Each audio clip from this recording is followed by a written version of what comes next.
السلام علیکم ورحمۃ اللہ وبرکاتہ۔ عزیزان گرامی، شاید آپ اتنی جلدی کپڑے تبدیل نہیں کرتے ہوں گے جتنی جلدی مرزا جونیئر اپنا موقف تبدیل کر لیتا ہے۔ چلو اس بات کو ہم فی الحال نہیں چھیڑتے، یہ آپ کا اور مرزے کا معاملہ ہے۔ اگر کسی نے جھوٹ بولنے میں پی ایچ ڈی کرنی ہو یا کوئی شارٹ ڈپلوما کرنا ہو جھوٹ بولنے میں، اور جھوٹ بولنے میں مہارت حاصل کرنی ہو کہ جھوٹ کیسے بولتے ہیں اور اگلے بندے کو جھوٹ بول کر اطمینان کیسے دلانا ہے، تو میرے خیال میں انجینئر مرزا جیلمی اکیڈمی سے بہتر آپ کو کوئی جگہ نہیں ملے گی روئے زمین پر۔ مرزا جونیئر کیسے جھوٹ بولتا ہے، کس طرح فراڈ کرتا ہے، عوام کو کس طرح دھوکہ دیتا ہے، سیدھے سادھے بھولے بھالے مسلمانوں کو کس طرح یہ فدو بناتا ہے، آپ دیکھیں گے اسی ویڈیو میں۔ مرزا جونیئر نے ایک اصول بتایا ہے، ایک قانون اصول حدیث کا ایک نیا ضابطہ بتایا ہے، اور اس ضابطے میں بھی آپ دیکھیں گے کہ وہ کس طرح جھوٹ سے کام لیتا ہے، کس طرح فراڈ کرتا ہے۔ پہلے ایک جھلک سنیں اور وہ قانون ضابطہ اصول اسی کی زبانی سنیں، پھر آگے بات کرتے ہیں۔ ویڈیو چلنے لگی ہے۔ علم حدیث میں یہ چیز بھی مانی جاتی ہے کہ ضعیف یا جھوٹی حدیث کی ایک نشانی یہ بھی ہوتی ہے کہ وہ حضرت معاویہ کے حق میں ہوتی ہے رضی اللہ تعالیٰ عنہ۔ آپ اندازہ کریں، اس وقت ہمارے کورس کی کتاب میں بھی پڑھائی جا رہی ہیں، پی ایچ ڈی لیول کے اوپر بھی۔ خلیل الرحمان چشتی صاحب ایک اہل حدیث عالم ہیں، چشتی وہ اس لیے کہ وہ نسلن تھے، انہوں نے باقاعدہ ایک کتاب لکھی ہے، میں نے کئی دفعہ دکھائی بھی، بائی چانس میرے ٹیبل پہ شاید امید ہے پڑھی بھی ہو۔ ہاں، یہ کتاب ہے حدیث کی اہمیت اور ضرورت، الفوظ اکیڈمی نے شائع کی ہے، خلیل الرحمان چشتی صاحب کی، اور یہ وہ کتاب ہے جو شیخ زبیر صاحب اتنی پسند کرتے تھے کہ کمال کام کیا، اس میں بھی انہوں نے باقاعدہ لکھا ہے۔ مزے کی بات میں آپ کو بتاؤں،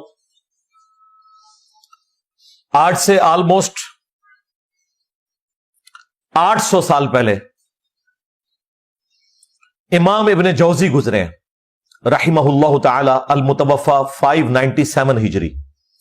یہ شیخ عبد القادر جیلانی المتوفى 561 ہجری کے شاگرد بھی ہیں، محدثین میں بڑا مقام ہے ابن جوزی کا۔ یہ ابن قیم جوزی نہیں ہے جو ابن تیمیہ کا شاگرد ہے، یہ ابن تیمیہ سے بھی 200 سال پہلے گزرے ہیں۔ ابن تیمیہ بھی انہیں بہت بڑا محدث مانتے ہیں۔ انہوں نے الموضوعات، بڑی گھڑی ہوئی بڑی بڑی حدیثیں، وہ کتاب بھی لکھی ہے جس میں انہوں نے یہ بھی لکھا ہے کہ جو حدیث حضرت معاویہ کی شان میں ہوگی نا، یہ بھی اس بات کی نشانی ہے کہ یہ گھڑی ہوئی حدیث ہے۔ گھڑی ہوئی حدیثوں کی کچھ نشانیاں بتائیے، ان میں سے ایک یہ بتائیے جو حضرت معاویہ کی شان میں ہوگی نا تو سمجھ لو کہ یہ گھڑی ہوئی حدیث ہے۔ لعنت اللہ علی الکاذبین، جھوٹوں پر اللہ کی لعنت۔ لعنت ہے وہ تیرے ہوتے، تیرے مننے والے ہوتے۔ جی عزیزان گرامی، آپ نے سنا مرزا جونیئر کہتا ہے کہ جو بھی حدیث حضرت معاویہ رضی اللہ تعالیٰ عنہ کی فضیلت میں ہوگی، ان کی شان میں ہوگی، ان کے مناقب میں آئے گی، تو سمجھ لو کہ وہ گھڑی ہوئی ہے، وہ موضوع ہے، وہ من گھڑت ہے۔ یہ اس نے ایک نیا اصول اور ضابطہ بتایا، اور ضابطے کی اصول کی نسبت کی محدثین کی طرف۔ اس کو آپ دنیا کا سب سے بڑا جھوٹ کہہ لیں تو بھی اس میں مبالغہ نہیں ہوگا۔ دنیا کی کسی بھی کتاب میں، اصول حدیث کی کوئی بھی کتاب، اس دور میں اگر امام مسلم کا کوئی جانشین دیکھنا ہے تو ہمیں دیکھ لیں۔ لعنت ہے وہ تیرے ہوتے، تیرے مننے والے ہوتے۔ دنیا کی کسی بھی اصول حدیث کی کتاب میں کسی بھی محدث نے یہ قانون لکھا ہو، یہ ضابطہ بتایا ہو، یہ اصول بتایا ہو کہ حضرت معاویہ رضی اللہ تعالیٰ عنہ کی شان میں جو بھی حدیث آئی ہوگی، جو بھی ان کی فضیلت میں حدیث ہوگی، یا جو بھی ان کے مناقب کے چیپٹر میں جو بھی حدیث ہوگی، وہ موضوع ہوگی، من گھڑت ہوگی، وہ گھڑی ہوئی ہوگی، اس طرح کا کوئی بھی اصول آپ دکھا کر منہ مانگا انعام وصول کریں۔ جو حدیث حضرت معاویہ کی شان میں ہوگی نا، یہ بھی اس بات کی نشانی ہے کہ یہ گھڑی ہوئی حدیث ہے، اور اس آفر سے فائدہ اٹھائیں۔ مفت میں انعام کون نہیں چاہتا؟ لیں انعام۔ کسی محدث نے یہ کہا ہو کہ حضرت امیر معاویہ رضی اللہ تعالیٰ عنہ کے شان میں جو بھی حدیث ہوگی وہ موضوع ہوگی، البتہ محدثین نے یہ ضرور کہا ہے، یہ باب ضرور باندھے ہیں کہ حضرت معاویہ رضی اللہ تعالیٰ عنہ کے بارے میں موضوع حدیثیں، ضعیف حدیثیں، گھڑی ہوئی حدیثیں، یہ چیپٹر، یہ باب، یہ عنوان آپ کو ضرور ملیں گے، اور پھر ان کے تحت وہ حدیثیں لائیں گے جو موضوع ہوں گی، گھڑی ہوئی ہوں گی یا ضعیف ہوں گی۔ اس سے یہ کہاں لازم آتا ہے کہ حضرت معاویہ رضی اللہ تعالیٰ عنہ کی شان میں جو بھی حدیث ہوگی وہ ضعیف ہوگی یا موضوع ہوگی یا من گڑت ہوگی۔ اگر اسی اصول کو اپنا لیا جائے، اسی قاعدے قانون کو صحیح سمجھ لیا جائے، تو پھر تو خود نبی پاک صلی اللہ تعالیٰ علیہ وآلہ وسلم کے بارے میں بھی محدثین نے یہ باب باندھے ہیں کہ نبی پاک صلی اللہ تعالیٰ علیہ وآلہ وسلم کے متعلق موضوع حدیثیں ہیں۔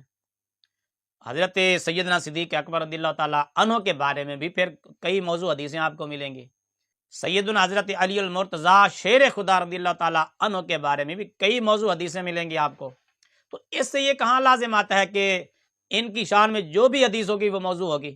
اگر یہی اصول حضرت معاویہ رضی اللہ تعالیٰ عنہ کے بارے میں اپنایا جا سکتا ہے کہ ان کی شان میں جو بھی حدیث ہوگی وہ موضوع ہوگی، تو پھر یہی حضرت سیدنا صدیق اکبر رضی اللہ تعالیٰ عنہ کے بارے میں بھی، حضرت علی پاک رضی اللہ تعالیٰ عنہ کے بارے میں بھی، بلکہ خود نبی پاک صلی اللہ تعالیٰ علیہ وسلم کے بارے میں بھی کیوں نہیں اپنایا جا سکتا کہ ان کی شان میں بھی جو حدیث ہوگی وہ موضوع ہوگی؟ اس دور میں اگر امام مسلم کا کوئی جانشین دیکھنا ہے تو ہمیں دیکھ لیں، اللہ نہ زیادہ تیرے ہوتے تیرے مننے والے ہوتے۔ پھر اس اصول کو، اس ضابطے کو، اس قانون کو مرزا جونیئر نے کیسے توڑا، کیسے اس کی دھجیاں اڑائیں اور کیسے اس اصول سے پھرا، ایک جھلک سنیں پھر آگے بات کرتے ہیں۔ ابو سعید خدری رضی اللہ تعالیٰ عنہ کہتے ہیں کہ ایک دن حضرت معاویہ بن ابی سفیان رضی اللہ تعالیٰ عنہ مسجد میں تشریف لائے تو کچھ صحابہ کرام، کچھ تابعین بیٹھے ہوئے آپس میں گفتگو کر رہے تھے، تو حضرت معاویہ ان کے قریب آئے اور کہا کہ یہاں تم کس لیے بیٹھے ہو؟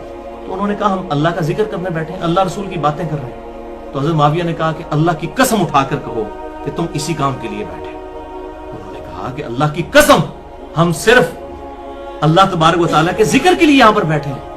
تو پھر حضرت معاویہ رضی اللہ تعالیٰ عنہ نے کہا کہ میں نے یہ قسم اس لیے نہیں اٹھوائی کہ معاذ اللہ میں نے کوئی بدگمانی کی ہے تمہارے بارے میں، بلکہ آپ رضی اللہ تعالیٰ عنہ نے سنت پر عمل کیا۔ آپ کہتے ہیں ایک دفعہ ہم بھی اسی طریقے سے مسجد میں بیٹھے ہوئے تھے اور آپ صلی اللہ علیہ وسلم تشریف لائے ہمارے پاس اور آپ نے ہم سے پوچھا کہ تم کس لیے بیٹھے ہو؟ تو ہم نے کہا کہ ہم اس چیز پر شکر ادا کرنے کے لیے بیٹھے ہیں کہ اللہ تعالیٰ نے ہمیں اسلام کی دولت عطا فرمائی، مرنے سے پہلے حق دکھا دیا، الحمدللہ، اس پہ اللہ کا شکر ادا کر رہے ہیں۔ تو حضور صلی اللہ علیہ وسلم نے فرمایا اللہ کی قسم اٹھاؤ کہ اسی لیے بیٹھے ہو۔ تو کہا یا رسول اللہ اسی لیے بیٹھے ہیں، اللہ کی قسم اٹھاتے ہیں۔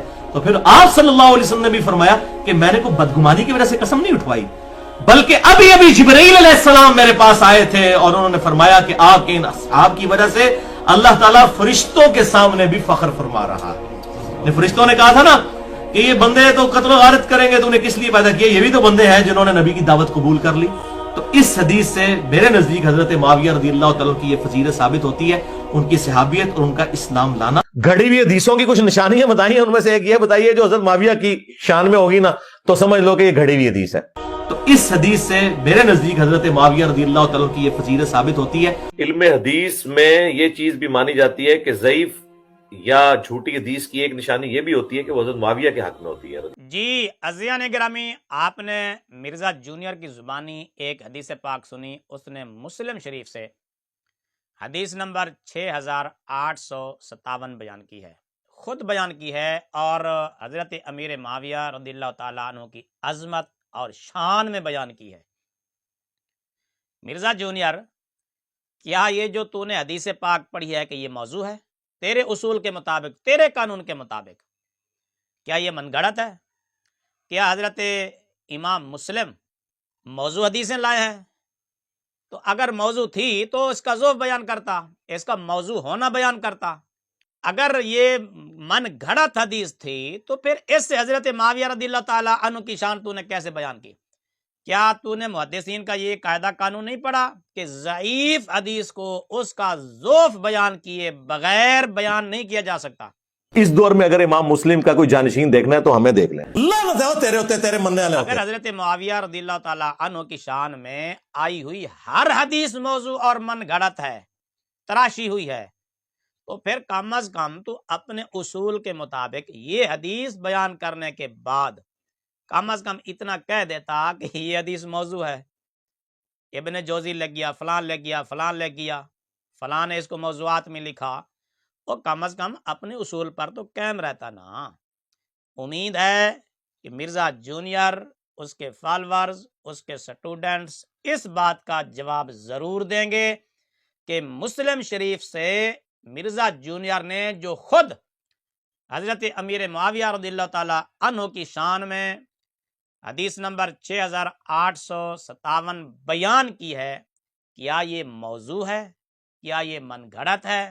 کیا یہ تراشی ہوئی ہے؟ امید ہے کہ اس کا جواب ضرور آئے گا۔ ٹائم قیامت تک جو جواب دینا جس کا ٹائم قیامت تک کے لیے او سرکار بخاری مسلم پڑھو، نکلو اپنی کھڈا تو باہر، دنیا چینج ہو چکی ہے۔ عزیزو، بزرگو، دوستو، یہ بندہ کس طرح محدثین پر جھوٹ بولتا ہے، کس طرح محدثین پر الزام تراشی کرتا ہے۔ جی فلاں محدث نے لکھا ہے کہ حضرت امیر، حالانکہ اس کتاب میں بالکل یہ بات ہے ہی نہیں لکھی ہوئی۔ اس کتاب میں نے آپ کو سکین دکھایا، اتنا ضرور لکھا ہوا ہے کہ حضرت امیر معاویہ رضی اللہ تعالیٰ عنہ کے بارے میں ضعیف حدیثیں یا موضوع حدیثیں یا من گھڑاتی حدیثیں۔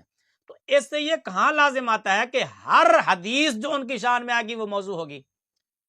اگر اسی اصول کو اپنایا جائے تو پھر تو اہل بیت کے بارے میں بھی کئی حدیثیں موضوع اور ضعیف موجود ہیں، خود حضرت علی پاک رضی اللہ تعالیٰ عنہ کے بارے میں بھی ضعیف حدیثیں موجود ہیں، بلکہ خود نبی پاک صلی اللہ تعالیٰ علیہ وآلہ وسلم کی شان اور عظمت کے متعلق بھی کئی حدیثیں جو آئی ہیں، محدثین نے ان کو بھی موضوع اور ضعیف کہا ہے۔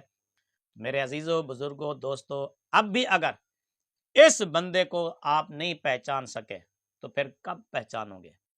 میرے سیدھے سادھے مسلمان بھائیوں، دوستوں، بھولے بھالے مسلمانوں، ابھی بھی وقت ہے، اپنا ایمان بچا لیجئے۔ یہ بندہ پرلے درجے کے جھوٹ بولتا ہے۔ کہتے ہیں ابن جوزی نے لکھی ہے یہ بات، ابن جوزی نے کہیں بھی یہ بات نہیں لکھی کہ حضرت امیر معاویہ رضی اللہ تعالیٰ عنہ کی شان میں جو بھی حدیث ہوگی وہ موضوع ہوگی۔ البتہ انہوں نے موضوع حدیثوں کو الگ کیا ہے، بیان کیا ہے، بھی یہ حدیثیں موضوع ہیں جو حضرت امیر معاویہ رضی اللہ تعالیٰ عنہ کی شان میں آئی ہیں۔ تو اس طرح تو انہوں نے دیگر صحابہ کرام کے بارے میں بھی نشاندہی کی ہے کہ ان کی شان میں بھی یہ حدیثیں آئی ہیں، یہ موضوع ہیں۔ پھر حضرت ابوبکر صدیق رضی اللہ تعالیٰ عنہ، حضرت علی پاک، دیگر صحابہ اہل بیت اطہار، ان کے متعلق بھی موضوع حدیثیں تو موجود ہیں۔